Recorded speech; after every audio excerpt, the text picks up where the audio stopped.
16वीं लोकसभा की स्पीकर सुमित्रा महाजन ने इंदौर को बीजेपी का किला बना दिया था। 25 साल तक वो सांसद रहीं, 8 बार चुनी गई, लेकिन 2019 में उन्हें लगा कि उनकी पार्टी उनकी उपेक्षा कर रही है। उन्होंने पहले ही चुनाव न लड़ने का ऐलान कर दिया और इस ऐलान के बाद इंदौर की लड़ाई दिलचस्प होती जा रही है। क्या बीजेपी अपना किला बचा पाएगी? दोनों दलों के समर्थक कह रहे हैं कि यहाँ सीधा मुकाबला राहुल गांधी और नरेंद्र मोदी के बीच का है, तो देख भी लीजिए रिजल्ट। शायद इसलिए पहले मोदी ने यहाँ सभा संबोधित की तो उसके दूसरे ही दिन प्रियंका गांधी रोड शो के लिए इंदौर पहुंच गईं। अनुराग द्वारी की ये रिपोर्ट देखिए। द्वादश ज्योतिर्लिंगों में से एक महाकाल का पंचामृत पूजन, रतलाम में पूर्व केंद्रीय मंत्री कांतिलाल भूरिया के लिए सभा का संबोधन, आखिर में इंदौर में 4 किलोमीटर लंबे रोड शो में शामिल हुई। उस शहर में रोड शो जहां प्रियंका के भाई राहुल गांधी, दादी इंदिरा भी जहां के रास्तों से गुजरकर जीत की इबारत लिख गई। उन्हीं रास्तों में जीत ढूंढते निशाने पर प्रियंका ने प्रधानमंत्री नरेंद्र मोदी और बीजेपी सरकार को रखा। आपको गुमराह करने की कोशिश हो रही है, आपका राजनीतिक इस्तेमाल हो रहा है और 5 सालों के लिए आपका निराला किया गया है। मालवा निमाड़ की 8 सीटों में अंतिम चरण में चुनाव है। बीजेपी ने लोकसभा स्पीकर सुमित्रा महाजन को 8 दफे सांसद बनाने के बाद उनका टिकट काटा तो प्रधानमंत्री भी मोर्चा संभालने इंदौर आए, प्रियंका के रोड शो से एक दिन पहले। विधानसभा चुनाव के दौरान एक नामदार यहां आकर कह गए थे कि मेक इन इंदौर और make in Mandsaur mobile phone बनाऊंगा, लेकिन कांग्रेस के पूरे मैनिफेस्टो में ये वादा को भुला दिया गया है, उल्लेख तक नहीं है। किसानों का 2 लाख तक का कर्ज माफ होना था। किसानों के घर आज पुलिस आ रही है, बैंक किसानों को कर्ज नहीं दे रहे और ये कहते हैं हुआ। सुमित्रा महाजन का टिकट कटा तो कटा, मंच से पहले फोटो भी कट गई। नाराज हुई तो आनन फानन में तस्वीर लगाई गई।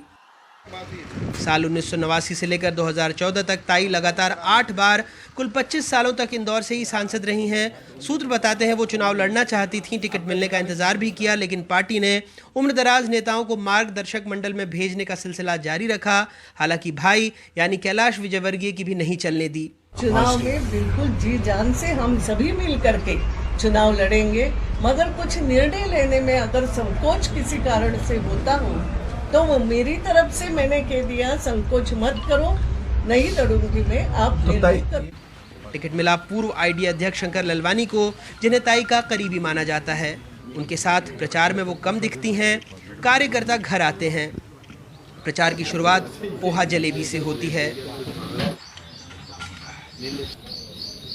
शंकर ललवानी की मदद के लिए संघ का कार्यालय इंदौर शिफ्ट हो गया। शिवराज भी खूब घूम रहे हैं। रोज रणनीति बनती है, खासकर ग्रामीण इलाकों में जहां विधानसभा चुनाव में बीजेपी को हार मिली थी। किसानों को उन्होंने बड़े बड़े वादे किए थे, लेकिन अब जब हम ग्रामीण क्षेत्र में जा रहे हैं तो लगता है कि किसान सबसे ज़्यादा आक्रोशित है। वो इसलिए कि उन्होंने 2 लाख कर्ज माफी का बोला। हमने किसानों को, कल मैं खुद ग्रामीण क्षेत्र में था, हमने किसानों से कहा, हम माला लेके खड़े थे कि एक व्यक्ति, सभी सभाओं में एक व्यक्ति ऐसा आ जाए जिसका 2 लाख कर्ज माफी हुआ, तो हम उनका स्वागत करेंगे, वंदन करेंगे। पर कल हजारों किसानों से मिले, एक व्यक्ति ऐसा नहीं मिला, एक किसान ऐसा नहीं मिला जो ये बोले कि हमारे 2 लाख का कर्जा माफी हुआ। तो मुझे लगता है कि किसान एक ठगा हुआ महसूस कर रहा है। यही नहीं, कर्जा माफी तो एक है, इसके अलावा जो चने की फसल खराब हुई और आलू खराब हुए, तो इसको लेकर भी किसानों में रोष है कि किसानों की नाराजगी है वो बीजेपी के फेवर में काम। बिल्कुल, किसान ठगा महसूस कर रहा है, किसानों में आक्रोश है। ताई के उम्मीदवार नहीं बनने के मौके के इंतजार में कांग्रेस भी थी और वो अब इसे भुनाना चाहती है। इसलिए मुख्यमंत्री कमलनाथ ने भी इस सीट पर संघवी के लिए पूरा जोर लगा दिया है। 3 कैबिनेट मंत्री पंकज संघवी के लिए पसीना बहा रहे हैं। संघवी ने सिर्फ एक बार पार्षद का चुनाव जीता है, महापौर, विधानसभा का चुनाव हार चुके हैं, लेकिन 1998 में ताई उनको सिर्फ 49,852 मतों से हरा पाई थी। पंकज को लगता है पार्टी और किसानों की कर्ज माफी से इस बार जीत उन्हें ही मिलेगी। मेंबर ऑफ पार्लियामेंट में कुछ सीटें हमारी खराब हो गई है, तो उसमें तकलीफ पड़ती है 2 और 4 नंबर। लेकिन इस बार हमें उम्मीद है कि हम आज भी अच्छा करेंगे। 3 मंत्री के सिवाय सारे एमएलएज लगे हुए हैं। जो मेरे एमएलएज कांग्रेस के हार गए हैं वो सब लगे हुए हैं। अश्विन भाई भी एमएलएज लड़े थे। तो ऐसा कुछ भी नहीं है, पूरी पार्टी मेरा काम कर रही है। सब किसानों को समझ है कि 50 लाख किसानों का ऋण माफ़ होगा, 54 लाख है तो 54 लाख का ऋण माफ़ होगा। इंदौर लोकसभा सीट में कुल 23,34,000 वोटर हैं। तकरीबन 3 लाख मुस्लिम वोटर, 2.5 लाख मराठी, 3 लाख वैश्य तो 5 लाख वोट पिछड़े वर्ग से हैं। सिंधी वोटर लगभग 80,000 हैं। बीजेपी के शंकर ललवानी इसी समुदाय से आते हैं। शहरी मतदाता लगभग 80% हैं। सबकी अपनी अपनी सोच है। अब विकास तो हो ही रहा है इस देश में। बीजेपी ने जिस राज्यों में अपनी सरकार बनाई है खूब विकास किया है। कांग्रेस को उस स्तर पे सीख के अपने कुछ राज्यों में ऐसे विकास करने चाहिए। एक तो जैसे बोला था मोदी जी ने कि 15 लाख रुपए हर एक के खाते में आएंगे, वो नहीं आए। दूसरा माल्या को लेके आएंगे, वो आया नहीं। और दूसरा नीरव मोदी जो भाग गया उसके ऊपर कोई कार्रवाई नहीं हुई। इस वक्त जो मेन मुद्दा है वो जीएसटी का है। अगर वो जो भी सरकार उसको सुलझाएगी उसी को वोट दिया जाएगा। पहले टंकियाँ, गैस की टंकियाँ बहुत सस्ती थी पर अब बहुत महंगी हो गई है। इस वजह से बेरोजगारी भी बहुत आ रही है, जैसे कि आमदनी कम है और खर्चे बहुत ज़्यादा हो रहे हैं। इंदौर लोकसभा की 8 में से 4 विधानसभा सीटों पर कांग्रेस के विधायक हैं, लेकिन जीत की चाबी उसके हाथ में है जो मराठी और अल्पसंख्यक वोटों को साथ में साध ले। विधानसभा चुनाव के बाद हार का अंतर भी 4,66,000 से घटकर 95,000 पर आ गया है। फैसला जनता को करना है। तारीख है 19 मई। बीजेपी ने इंदौर से दिग्गज सुमित्रा महाजन ने ताई को टिकट नहीं दिया। वहीं कांग्रेस के सामने चुनौती है जो कर्ज माफी में देरी हो रही है और उससे किसानों की नाराजगी को दूर करना। इंदौर से कैमरा पर्सन रिजवान खान और अपने सहयोगी समीर के साथ अनुराग द्वारी, NDTV इंडिया।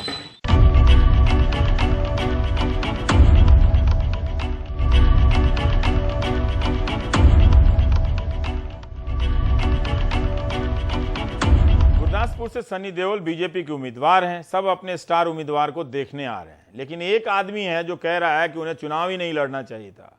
ये सनी देओल के पिता हैं धर्मेंद्र। धर्मेंद्र को जब पता चला कि सनी देओल बलराम जाखड़ के बेटे सुनील जाखड़ के खिलाफ उम्मीदवार हैं तो कुछ मायूस हो गए। उनका कहना है कि वो कलाकार हैं और सुनील जाखड़ जैसे बड़े नेता के साथ बहस नहीं कर सकते। धर्मेंद्र खुद भी सांसद रह चुके हैं। बीकानेर वालों को बहुत ठीक से याद है, अपने चुनाव क्षेत्र बीकानेर से जीतने के बाद ऐसे गायब हुए कि उनके वोटरों ने लापता के पोस्टर छपवा दिए। सनी देओल का कमल छाप पर चुनाव लड़ रहे हैं सनी देओल, मगर जहां भी जाते हैं लोग उन्हें कमल की जगह हैंडपंप पकड़ा देते हैं। अब तो उस हैंडपंप को भाजपा के झंडे के 2 रंगों से रंग दिया गया है। तो एक नजर गुरदासपुर की चुनावी टक्कर पर भी डालिए। नीता शर्मा ने ये रिपोर्ट की है।